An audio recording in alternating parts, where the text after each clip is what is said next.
L'Éternel étendra de Sion le sceptre de ta puissance, domine au milieu de tes ennemis. Amen. Tous ces textes, bien-aimés, nous rappellent que la volonté de Dieu pour nous cette année, c'est que nous puissions percer. Et nous avons dit, la percée, c'est cet acte de constance, cet acte de trouver une ouverture, cet acte de trouver un angle propice pour atteindre ses objectifs.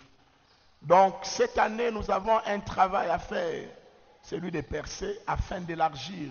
Et l'élargissement, nous avons dit, c'est la prospérité, c'est la bénédiction que Dieu nous accorde cette année. Et cela ne peut se faire que par la percée. Nous avons dit, pour percer, bien aimé, il faut travailler. On a pris l'exemple de Genèse 26 avec Isaac. Isaac qui cherchait de l'eau dans un pays désertique. Il devait percer la terre. Il devait trouer la terre. Il devait creuser jusqu'à ce qu'il a obtenu de l'eau. Alors, bien aimé, cette année, il ne faut pas se décourager. Nous avons dit, la percée dépend de la constance. Répéter les mêmes choses, faire les mêmes prières, aller aux mêmes endroits, rechercher la même chose jusqu'à ce qu'on trouve la solution. Parce que trop souvent, nous commençons avec une pensée et au milieu de l'année, les gens commencent à penser à autre chose. Voilà pourquoi à la fin de l'année, on ne sait pas faire un bilan. Il faut toujours persévérer. Car nous avons dit la percée se repose sur la constance sur la persévérance et sur la foi. Peut-être vous avez oublié. La foi. La Bible dit dans Hébreux 6, le verset 12, c'est parmi les versets de base que nous avions mis en place, que nous puissions imiter ceux qui par la foi, la persévérance obtiennent les promesses. Donc la vie chrétienne n'est pas une vie où vous démarrez et quand ça bloque, vous vous retirez. Non, la vie chrétienne, vous démarrez, ça bloque, vous combattez jusqu'à voir la solution. Amen. C'est ça la percée. Bien aimé, la vie ne sera pas facile. La vie demandera toujours des efforts. Et nous avons dit aussi que dans cette percée, nous n'allons pas percer selon nous. Voilà pourquoi nous avons lu le texte de Michée 2. Nous perçons selon le Seigneur. Car nous avons dit, celui qui perce ira devant eux. Donc nous ne pouvons percer que dans le domaine où Dieu nous a envoyés. C'est pourquoi chacun doit connaître sa destinée. Sinon nous allons tomber dans l'imitation, dans la jalousie et de l'envie. Je vais avoir comme tel. Non, ce n'est pas de ça que je parle. Chacun aura sa percée selon sa mission, selon sa vision. Les autres, leurs percées seront plus financières cette année. C'est dans le domaine des finances, peut-être que Dieu va vous consoler. Ça sera la meilleure année financière pour vous. Gloire à Dieu. Mais les autres, ce sera spirituellement. Ça sera votre meilleure année spirituelle où vous verrez le diable s'agenouiller devant vous et la puissance de Dieu vous accompagner. Les autres, ça sera dans le domaine du mariage. Ça sera ton année de mariage. Tu as connu beaucoup de fiançailles qui ont échoué, mais cette année, tu vas percer. Les autres, ça sera dans le domaine du voyage. Tu n'as toujours pas pu atteindre certaines contrées et Dieu fera que cette année, peut-être que tu puisses atteindre les contrées que tu n'as jamais atteintes. Dans les affaires, dans tous les domaines, alors chacun doit localiser les domaines de sa percée. Cela est très important parce que Dieu ne bénit pas tout le monde de la même manière. Ça, ce sont des bases bibliques. Parce qu'aujourd'hui, il y a des enseignements qui courent les rues où tout le monde veut avoir les mêmes choses. Ce n'est pas biblique. Non. Dieu bénit chacun selon son domaine et selon son temps. Si ce n'est pas ton temps pour la bénédiction financière, frère, tu peux forcer, ça n'ira pas. Peut-être c'est ton temps pour le spirituel. C'est pourquoi certains se sentent déçus. Ah, j'ai commencé à prier, Dieu ne m'a pas donné l'argent. Est-ce que c'est ton année pour l'argent? Ces choses dès le début comme ça. Parce que souvent à la fin on vient nous voir, mais pasteur, on a prié et Dieu n'a pas agi. Moi je voulais avoir. Non, nous ne perçons pas selon nous. Nous perçons selon Dieu. C'est pourquoi j'avais pris ce texte de Michée qui dit, c'est lui qui fait la brèche. C'est lui qui perce et ira devant eux. Donc chacun doit suivre Jésus par rapport à son domaine. Par rapport à sa vie. Il est très important que nous réalisions ces choses. Et après, nous avons lu Ésaïe 54. Ésaïe 54 nous dit que c'est à nous d'élargir l'espace de notre tente. Nous devons nous-mêmes élargir. Élargir par la discipline, élargir par la prière, élargir par toutes sortes de devoirs chrétiens. C'est à nous de donner de l'espace à Dieu. Tu veux que Dieu te bénisse, prépare-toi. Prépare-toi à la bénédiction de Dieu. Ton style de vie montre que tu n'attends pas la bénédiction, c'est tout. Dieu a promis de percer, mais tu as ta part à faire. Si Isaac n'avait pas lui-même creusé, il n'allait pas avoir de l'eau. Et pourtant, Dieu est créateur de l'eau. Dieu pouvait faire sortir de l'eau sans qu'on puisse creuser, mais Dieu n'aime pas les paresseux. Dieu veut que chacun travaille à sa place, que chacun soit à son poste. Et dans le psaume 110, le verset 2, je le dis, c'est là où nous sommes. Nous sommes en train maintenant de parler des ennemis de la percée. Ici, le Seigneur nous dit qu'en vous, il y a la puissance pour dominer au milieu de vos ennemis. Voilà, j'ai fait un rappel de 3 mois. Voilà les rappels de 3 mois déjà. Parce que nous terminons le mois de mars, c'est un premier trimestre qui se termine. Il faut s'asseoir et voir qu'est-ce que Dieu nous a dit depuis le mois de janvier.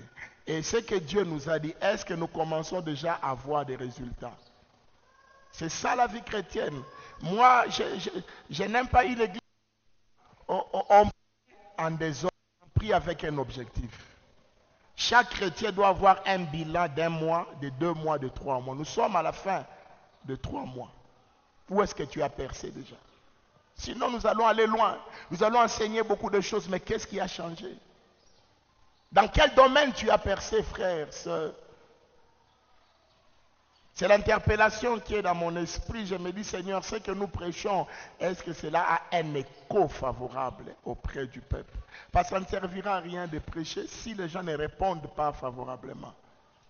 La parole est faite pour que nous la mettions en pratique et pour que nous la vivions. 3 mois déjà. Percé. Tu as percé où?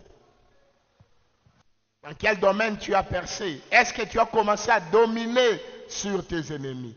Et parlant des ennemis, nous allons parler de 3 sortes d'ennemis. Nous allons parler de l'homme. Est-ce que tu n'es pas toi-même la cause de ton blocage? Ton style de vie, ta manière de vivre, tes pensées. Peut-être que tu accuses le Congo, tu accuses les autres. Peut-être c'est toi-même. Est-ce que tu as changé quelque chose dans ton comportement, dans ton caractère, dans ta vie? Est-ce qu'il y a quelque chose qui s'est amélioré? D'abord pour toi-même. Ne regarde pas d'abord l'environnement, il n'y a pas l'argent. Cette année, l'année électorale, il n'y a pas l'argent. Mais dans ta vie, dans ta marche avec le Seigneur, qu'est-ce qui a changé? Il faut toujours, bien aimé, regarder ces choses. Voilà pourquoi vous voyez dans la Bible souvent Dieu répétait les mêmes choses. Regardez, Dieu répète. Il donne la loi à Moïse dans Exode, mais à Deutéronome, il reprend. Parce que le Deutéronome, c'est tout un livre qui veut dire tout simplement la reprise. On reprend la loi. C'est ça le Deutéronome. D'ailleurs, en Swahili, ça sonne bien kumbu kumbu. Il y a Torah. Donc, on rappelle tous les livres de Moïse. Dieu est un Dieu de rappel. Ce n'est pas un Dieu qui nous amène à avoir beaucoup de connaissances. Dieu veut que nous maîtrisions les connaissances que nous avons. C'est ça Dieu. Il y a beaucoup de gens qui aiment connaître des choses, mais est-ce que tu appliques ce que tu connais? C'est là que Dieu nous attend, frère. Tu peux avoir 500 versets dans la tête, mais combien de versets tu mets en pratique? C'est là où Dieu t'attend. 3 mois déjà. Est-ce que tu as commencé à dominer sur tes ennemis? Est-ce que tu commences à voir déjà que l'année sera bonne? Est-ce que tu vois déjà les signes de cette prospérité de cette année? Car nous avons dit que nous devons élargir cette année. L'église, 3 mois, est-ce que nous évoluons? Est-ce que nous avons percé les nombres? Ça fait 3 mois en tant qu'ouvrier. Nous avons toujours le même nombre qui vient. Des fois, ça diminue, des fois ça monte, mais on tourne autour du même moment. Est-ce que nous avons percé dans la construction? 3 mois déjà. Qu'est-ce que nous avons fait de plus? Est-ce que nous avons percé dans l'évangélisation? Penser d'implanter d'autres églises? On ne doit pas toujours rester au même niveau. Non, on ne doit pas se plaire. Non, ça va. On est à l'aise. Non, bien-aimé. la vie est faite de défis et de conquêtes. Dans la vie, il faut voir que ça évolue. Quand ça n'évolue pas, il faut s'arrêter et se poser la question. Peut-être que c'est nous-mêmes qui bloquons cette évolution. Ou si ce n'est pas nous, c'est l'environnement. C'est là où le monde intervient comme deuxième ennemi. Nous avons parlé du monde qui est cet ennemi qui peut nous combattre. Peut-être nous voulons faire comme tout le monde. Nous voulons nous vivre comme tout le monde. Le clonage spirituel, où nous voulons calquer notre église par rapport à une autre église, au lieu d'accepter notre différence. Ça, c'est l'influence du monde. Le monde n'aime pas la différence, l'unanimité. Le monde veut nous amener à vivre comme tout le monde, alors que Dieu nous a demandé de vivre chacun à sa manière. Alléluia. Aujourd'hui, bien-aimés, nous allons parler du troisième ennemi, le diable. Le diable est cet autre ennemi qui n'est pas à négliger, qui freine la percée dans nos vies. Nous allons lire quelques textes de la parole de Dieu.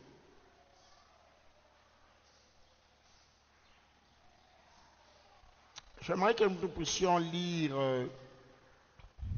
Jean chapitre 16, le verset 11.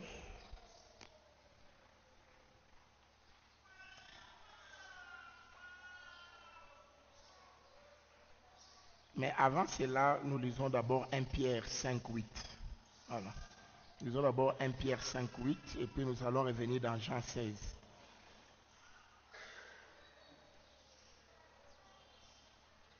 « 1 Pierre 5, le verset 8e. Soyez sobres, c'est le conseil qu'on nous donne. Veillez, votre adversaire, retenez le mot adversaire. Le diable rôde comme un lion rugissant, cherchant qui il dévorera. » Ici, l'apôtre nous donne un conseil. Il dit, devant cet ennemi appelé le diable, qui est votre adversaire. Déjà dans l'introduction, nous comprenons qu'un adversaire, c'est un opposant. Un adversaire, c'est quelqu'un qui te contredit.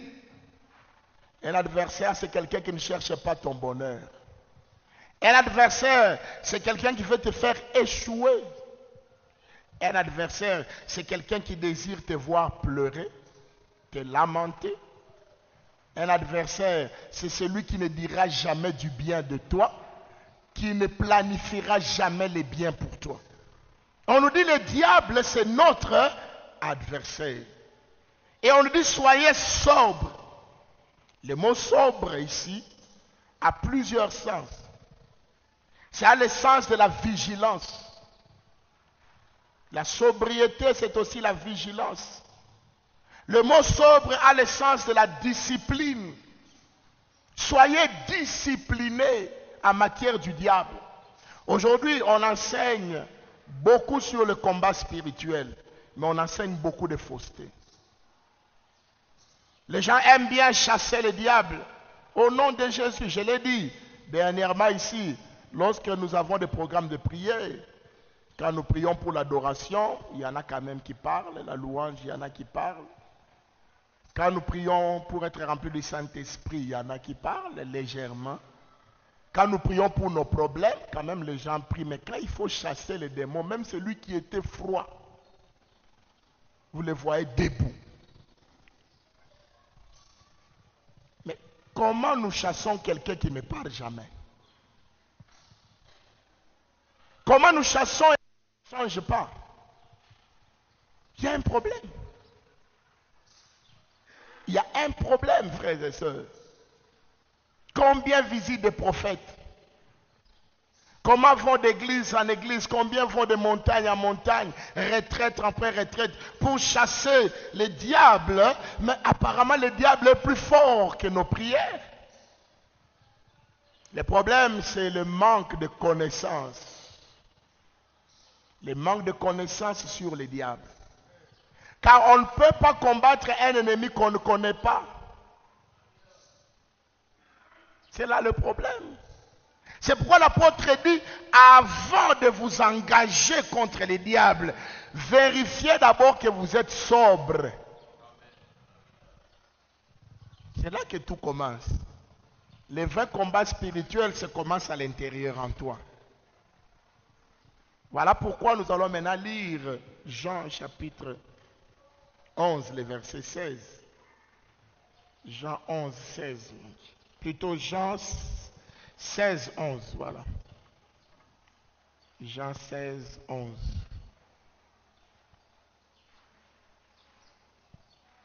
Jean 16, 11. La Bible dit ceci. Le jugement, parce que le prince de ce monde est jugé. Ici, quand on parle du prince de ce monde, Jésus parlait de qui? Du diable. Donc Jésus veut nous dire que le diable a déjà été jugé. Jugé veut dire quoi? Il a déjà été neutralisé. Amen. Alléluia. Il n'a plus de force. Mais pourquoi il réagit? C'est parce que nous ne sommes pas sobres. Voilà pourquoi nous lui donnons nous-mêmes la force. Le diable, lui, n'a plus de force. Le diable est déjà vaincu, neutralisé à la croix. Lorsque Christ a remporté ses combats, il a dit tout est accompli. Et la Bible dit il a écrasé la tête du serpent ancien, le diable. Mais comment se fait-il que le diable bloque encore les vies? Nous avons des gens qui connaissent des liens de famille. Ils vivent les mêmes choses que toute leur génération. Pourquoi? Alors que le diable est déjà jugé. Il y en a qui sont dans les possessions démoniaques. La possession démoniaque, nous en parlerons peut-être le dimanche prochain en détail, certaines choses. Plutôt les autres dimanches, la suite. Il y en a qui sont dans la possession. Quand quelqu'un est possédé, il ne peut plus faire sa propre volonté. Il fait la volonté de quelqu'un d'autre. C'est quelqu'un d'autre qui s'appelle Satan. Comment expliquer que quelqu'un peut se retrouver esclave de quelque chose qu'il n'arrive pas à abandonner, venant à l'église peut-être depuis des années, priant, cherchant Dieu, mais n'arrive pas à quitter cette affaire. Il y en a qui sont possédés, il y en a qui connaissent l'oppression. L'oppression démoniaque, c'est que le diable vient vous combattre à tout moment. Chaque fois que vous voulez décoller, il y a quelque chose qui vous ramène toujours vers les bas. Vous faites des efforts, mais ça ne marche pas. Les autres viennent dans le même domaine, peut-être dans le même marché. Et ils entrent, 3 mois après, ils achètent une parcelle. Mais toi, tu as fait 10 ans dans ces marchés-là, Kaboulot. Tu n'arrives pas à payer même le loyer d'autrui. Oppression. Il y a une force extérieure qui a décidé de te mater, de te garder à un certain niveau. Tu ne peux pas dépasser un niveau. Ce n'est pas normal. La Bible dit, le prince de ce monde est déjà jugé. C'est ce que Jésus dit. Jésus ne ment pas. Jésus ne ment pas. Il y a des motards qui construisent.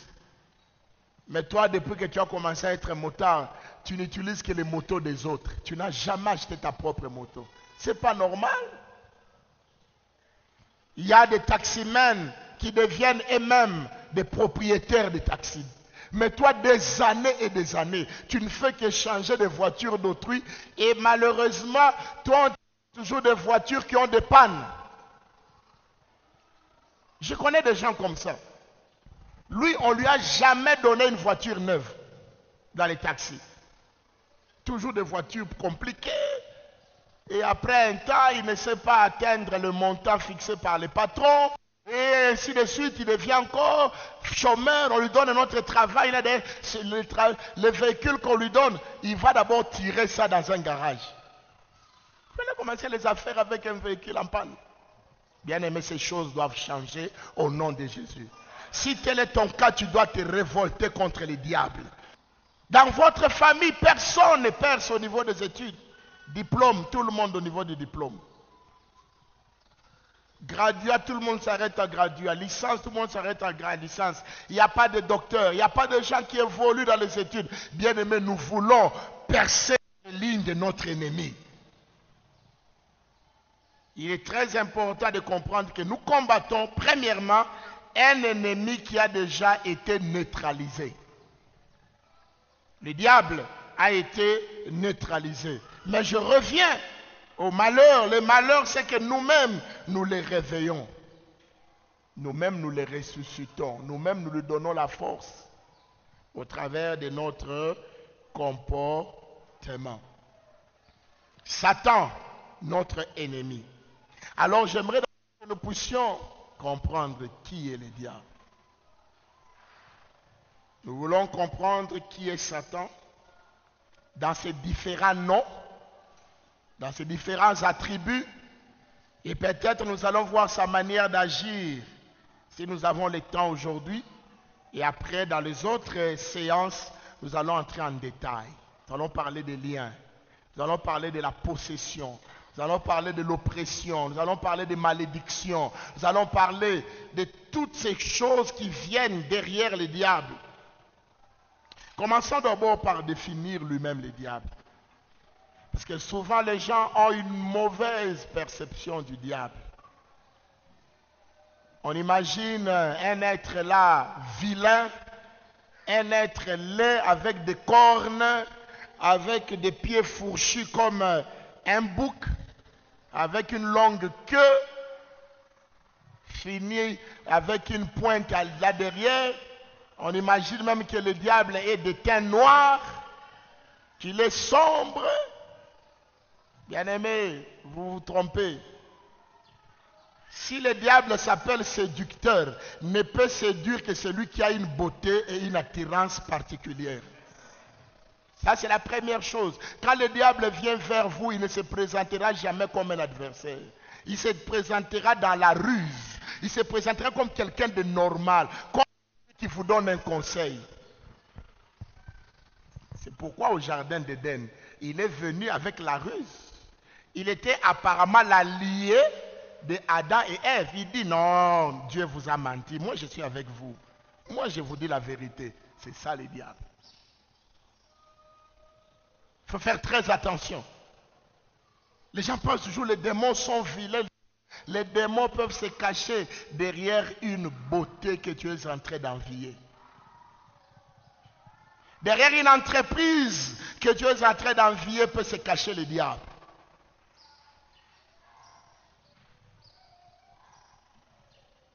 Alors essayons quand même de voir quelques versets de la parole, d'abord qui nous présentent les différents noms du diable. Nous avons lu Jean 16, 11 qu'il appelle le prince de ce monde. Il n'est pas le roi c'est Dieu. Alléluia. C'est un prince, c'est un petit chef. Cela déjà doit nous aider à comprendre lorsque nous allons entrer dans les combats spirituels. Amen. Éphésiens 2, le verset 2, nous lisons. Ce sont des différents noms de l'ennemi. Éphésiens chapitre 2, le verset 2. Dans lesquels vous marchez autrefois selon les trains de ce monde, selon les princes de la puissance de l'air. On l'appelle les princes de la puissance de l'air. Ce n'est pas étonnant que souvent l'ennemi utilise les ondes. Il utilise beaucoup les ondes, l'internet, la télé, les ondes parce qu'il est le prince de l'air. Aujourd'hui, l'internet détruit plus. La télé détruit plus. Les téléphones détruisent plus. On ment facilement au téléphone. Il y a un esprit de mensonge qui coule. Je me rappelle notre aîné qui nous a précédés dans la gloire, le chanteur Charles Mombaya avait chanté une chanson téléphone. Au téléphone, tu m'as menti. Oh. C'est arrivé à Lubumbashi. Il y a des beaux-pères qui appelaient leur beau-fils. Il a dit non, je suis à Colosie. Alors que pendant qu'il répondait, c'était au coin de la poste. Le beau-père, oh, je suis à Colosie. Baba Choukwap. Vous voyez les mensonges du téléphone. Les beaux-pères de la Chine à sérieux. Il y a un esprit de mensonge qui nous a gagnés facilement.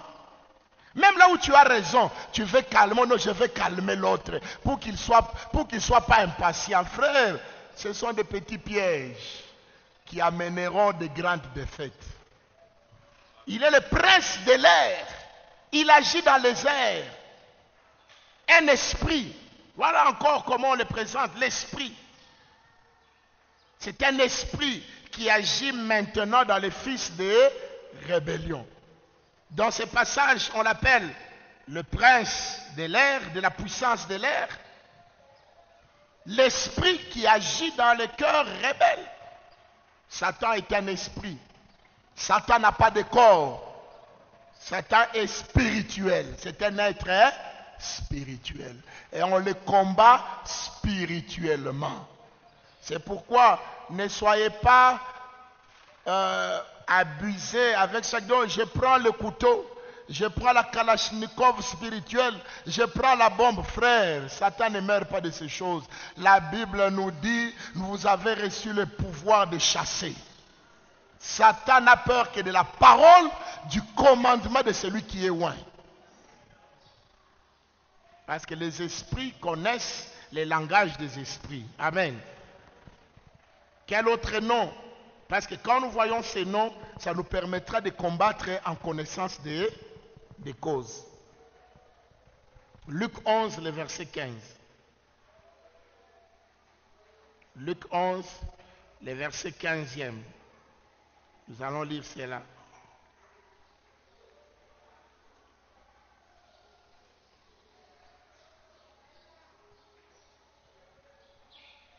Luc.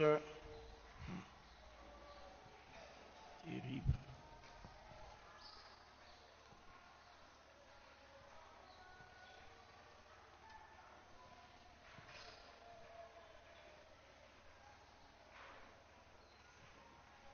Voilà. Quand on parle du diable, il se manifeste. La tablette a planté. Mais c'est un menteur. Alléluia. Le message, il est dans le cœur, il n'est pas dans la tablette. Voilà. Luc chapitre. Je disais Luc combien?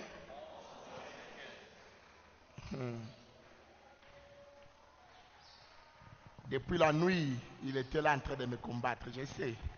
Mais je sais pour ta délivrance et pour ta bénédiction. Luc 15, le verset 11. Qu'est-ce que la Bible dit?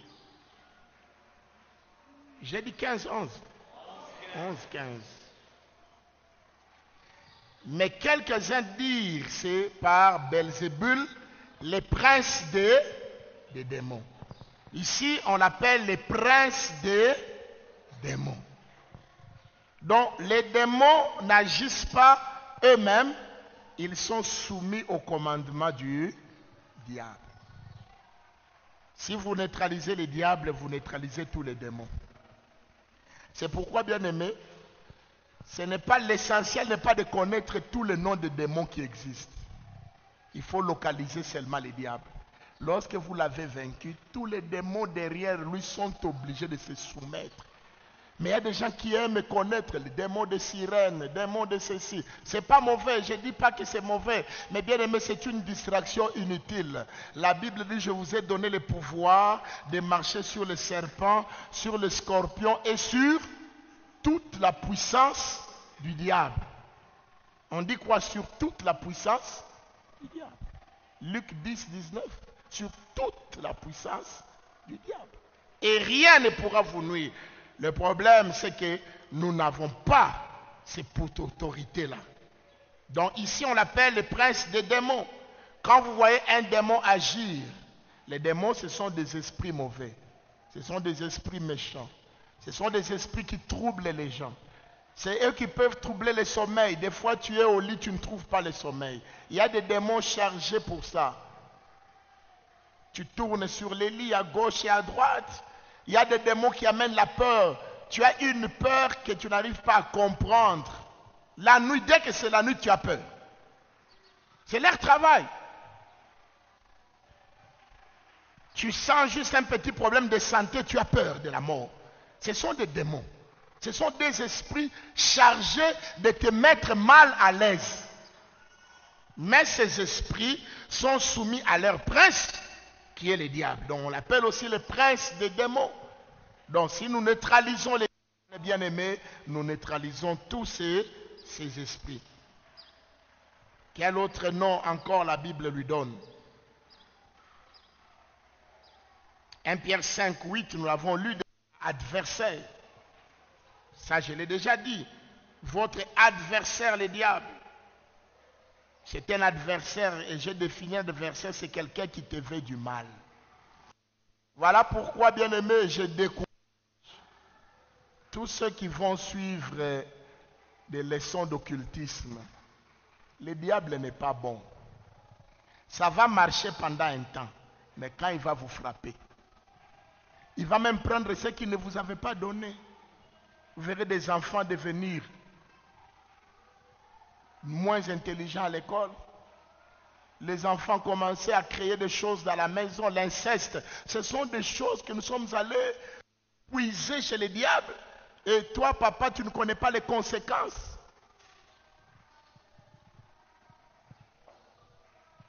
Donc, bien aimé, le diable, c'est un adversaire. Rien de bon dans le diable. Nous avons une génération de jeunes gens qui réussir. Et pour réussir, ils font des pactes avec les diables. Soit dans l'occultisme, dans une loge. Soit chez un féticheur. Soit au moyen de la magie. On veut réussir, bien aimé. Nous devons réussir, mais réussir en respectant les principes de Dieu. Le diable, c'est un adversaire, frère. Vous n'avez peut-être jamais vu ou vous n'avez jamais assisté à certains cas de délivrance. C'est là où vous comprendrez que le diable est méchant. Vous verrez le diable comment il détruit une personne, comment il rend une personne esclave. Vous voyez une personne, un professeur d'université, vous êtes en train de prier pour lui. Les manifestations qui sont là n'ont rien à voir avec la science. Les pratiques que le diable pousse les gens à faire. Le diable peut demander à quelqu'un d'aller se nourrir dans la fosse septique. C'est vrai. Le diable peut demander à quelqu'un d'avoir un serpent qui lui donne de l'argent. Il doit avoir des rapports sexuels avec ce serpent-là. C'est un adversaire, frères et sœurs. C'est pourquoi je me dire à quelqu'un, frère, n'enviez pas le succès des autres. Vous ne connaissez pas comment ils réussissent. Au moins vous vous connaissez vous-même. Vous savez que vous travaillez, vous transpirez et vous gagnez votre peu et vous bénissez Dieu. Le piège, et le diable est bon, il aime nous montrer des hommes qui ont réussi avec lui comme les grands. Pour nous pousser. Il fait aussi son évangélisation. Ils s'habillent bien, ils ont de bons parfums. Ils sont très jolis, ce sont des femmes très jolies. Des hommes qui attirent et ils parlent un bon français. C'est pourquoi j'ai dit le diable, ce n'est pas un minable. C'est un rusé. Et on l'appelle prêtre. Ah, prêtre. Ah, prêtre. Je vais devenir comme prêtre. Attention. Attention, je le répète, attention. Je sais pourquoi je parle. Parce qu'aujourd'hui, beaucoup même qui viennent avec nous, quelquefois, Dieu me l'a dit, sont en train de flirter avec le diable d'une manière ou d'une autre. Vous le savez.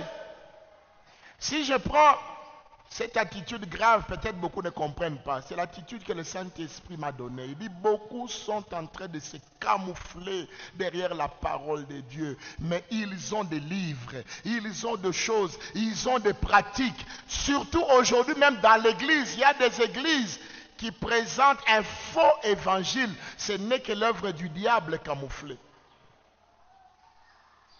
On parlera de certaines pratiques diaboliques qui sont entrées dans l'église plus tard. Et vous verrez que beaucoup sont tombés déjà dans certains pièges. Certains messages du diable tel que je ne peux pas me cacher de dire les messages des hôtels. Ça commence à prendre de l'ampleur, les hôtels. Il faut faire un hôtel. Il faut l'hôtel. Pour que tu aies béni ton frère, il n'y a qu'un seul hôtel qui a été établi, c'est la croix de Christ. Je n'ai pas besoin d'un hôtel pour être béni.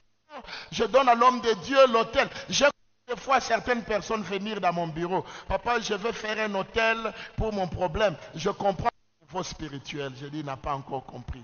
Mais moi, quand je prie, je ne dis pas l'autel. Si vous suivez ma prière, je dis, Seigneur, sur la base de l'œuvre de la croix, sur la base du sang de Jésus, bénis ses frères et donne-lui l'intelligence de comprendre. Il n'y a pas deux autels. Dieu n'a qu'un seul autel, c'est la croix. Mais aujourd'hui, c'est partout. Les autels. Vous voyez l'homme de Dieu, vous voulez la promotion, vous amenez l'argent et vous dites, j'ai bâti un hôtel.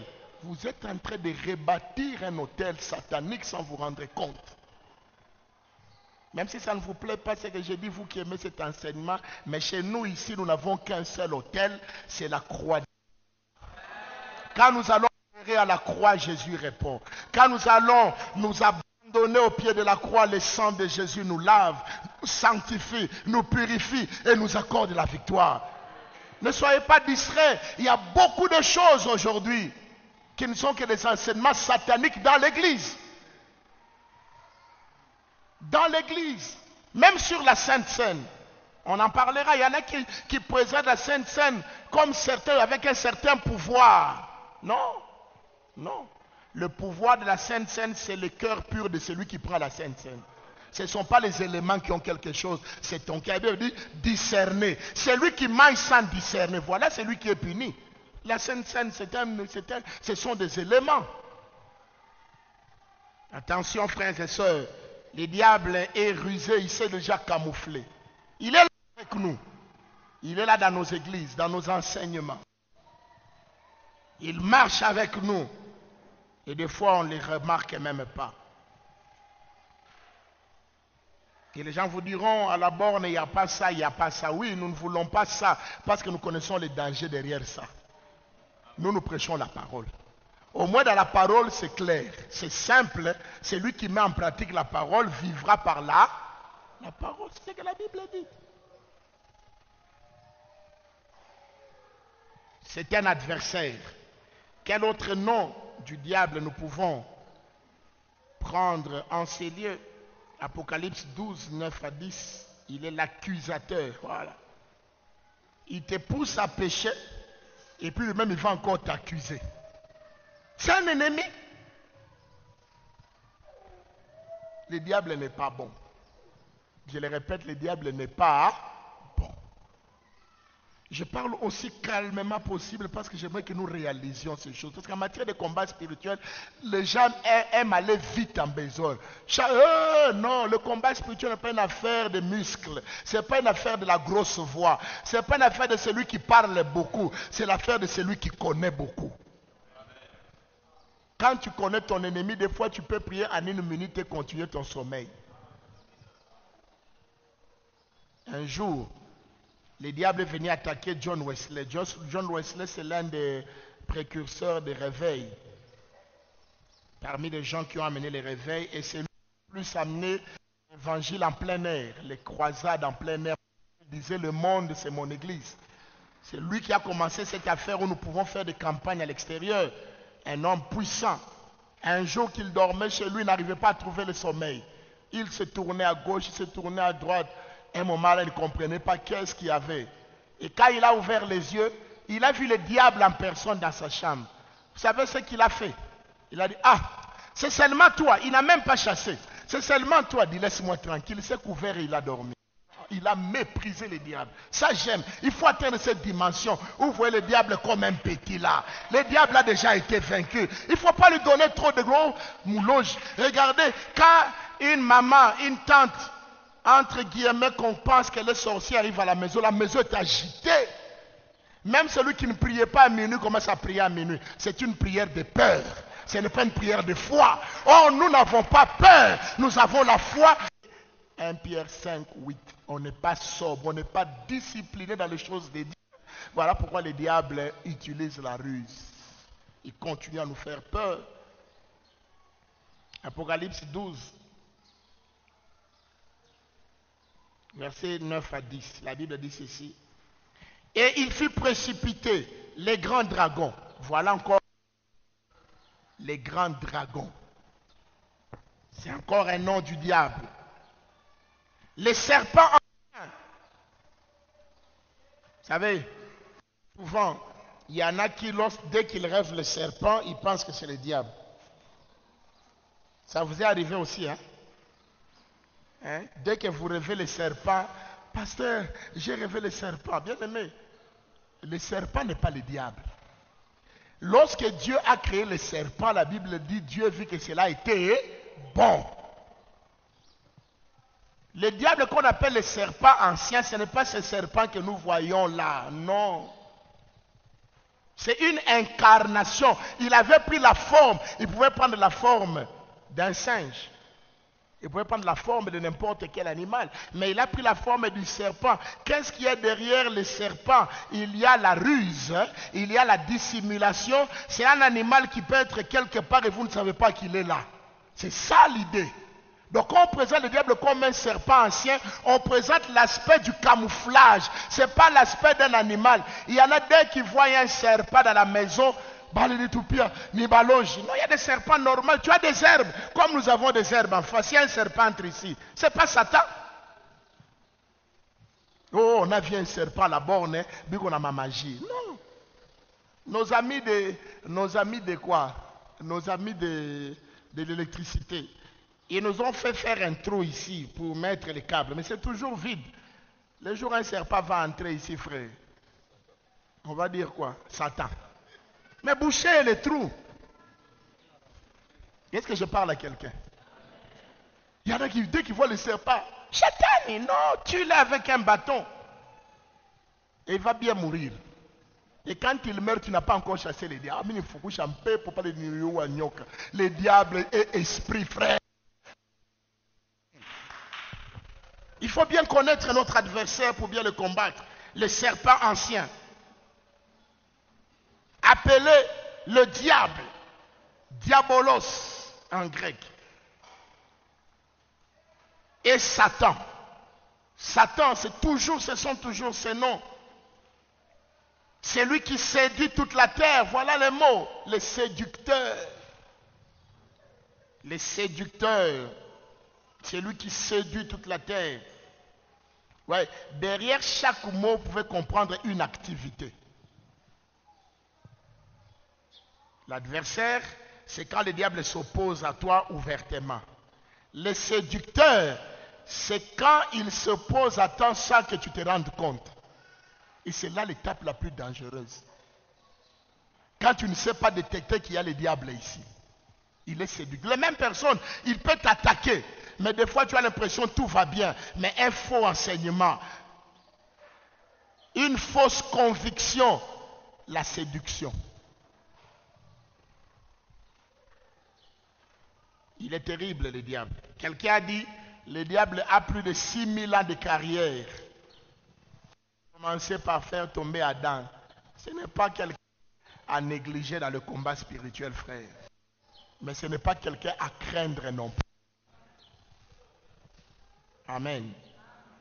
Et j'ai entendu appeler le diable Satan qui séduit toute la terre. Il fut précipité sur la terre et ses anges furent précipités. Verset 10. Et j'entendis dans le ciel une voix forte qui disait, maintenant le salut est arrivé et la puissance et le règne de notre Dieu et l'autorité de son Christ, car il a été précipité, je cherchais le mot, l'accusateur de nos frères. C'est lui qui les accusait devant notre Dieu jour et nuit. Le diable est un accusateur. Il accuse qui? Il accuse les justes. Voilà pourquoi, bien-aimés, le diable souvent utilise la diffamation. Pour freiner l'élan d'un serviteur, pour freiner l'élan d'une église, il peut inventer de fausses histoires. C'est un accusateur. C'est pourquoi l'autre fois, je vous ai même dit, frères et sœurs, même si c'est vrai qu'un homme de Dieu est tombé dans un scandale, nous, en tant qu'enfants de Dieu, par nos téléphones, nous ne devons pas relayer l'information. Nous faisons l'accusateur. Prions pour lui, allons les voir. Parlons-lui, frère, ce que vous avez fait n'est pas bon. Au lieu d'aller parler aux autres en envoyant les mêmes images, tu prends aussi, pouf, tu envoies à quelqu'un d'autre. Ou non? Tu fais l'accusateur. L'accusateur des frères. Satan est là pour ça, frères et sœurs. Et nous devons faire très attention. Même lorsqu'on vient accuser quelqu'un chez vous, prenez le temps d'analyser froidement. Ne réagissez pas directement. Papa, on vient accuser votre femme chez vous. Ayez d'abord la froideur. Ne réagissez pas directement. Ça peut être une ruse du diable pour vous diviser. Maman, on accuse votre mari auprès de vous. Soyez d'abord calme, tranquille. Parce que le but de l'accusateur, c'est pour pousser Dieu à punir son peuple. Le but de l'accusateur, c'est pour diviser deux camps. Quand on vous accuse, vous êtes chef au travail, on vient accuser un de vos subalternes, vous êtes chrétien, réagissez comme Christ. Christ est d'abord calme. La Bible dit que Christ ne réagit pas sur le oui-dire. Il cherche des preuves. Alléluia.